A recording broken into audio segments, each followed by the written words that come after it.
Hello guys, nandito ulit tayo. Nag-CC trial kasi pinalitan natin. Meron kasing nagka-problema yung outtake ng tubig papunta sa water box nitong jet ski.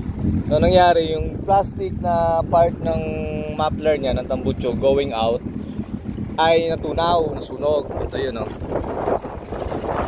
Ayan yun. So naputol na to. Yan. Limited diameter, so lagi siya nahuhugot. So ang ginawa ko, nag-install ako ng inalis ko na yung mga part dito ng tambucho na plastic.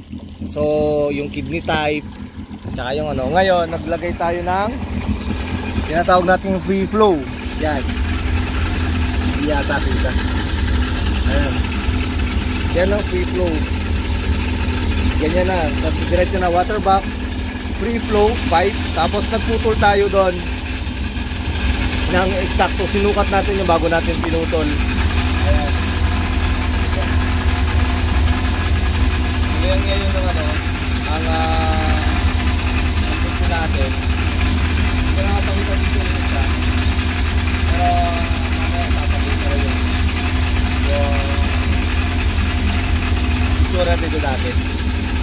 Kaya, tapos ito na yung tunog niya. Ito na yung tunog niya. Tingnan natin yung performance. Yung performance naman tingnan natin.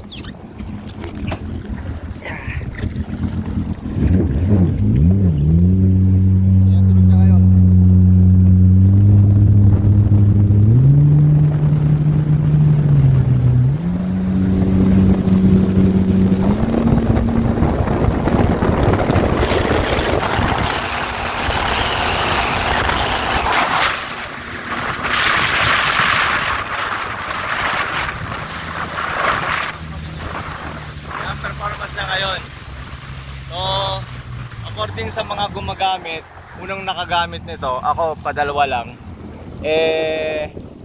nadadagdagan, nag-iba yung tunog, tapos nadadagdagan ng 5 cc, something like sa mga ganyan, yung tulin niya. Kasi parang, kumbaga sa motor, medyo nag-open siya.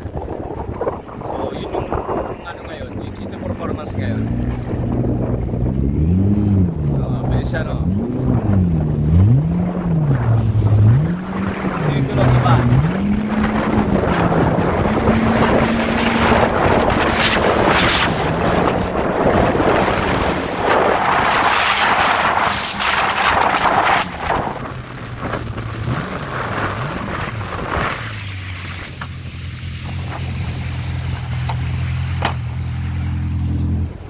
Ayan yung performance.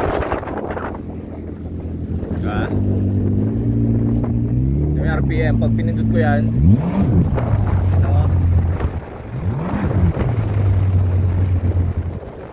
active ngayon ang ating turbo.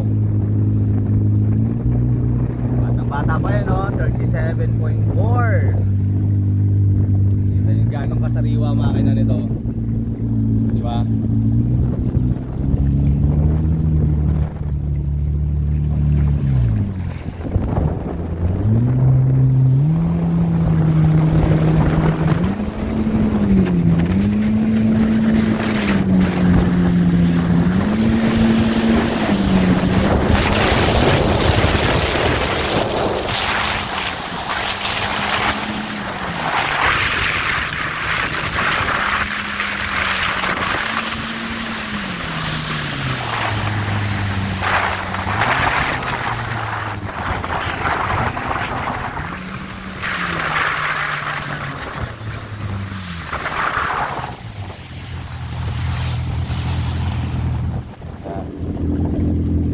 Na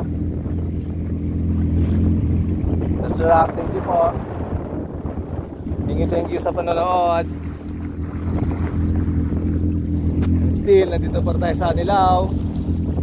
Have a great day guys. Thank you.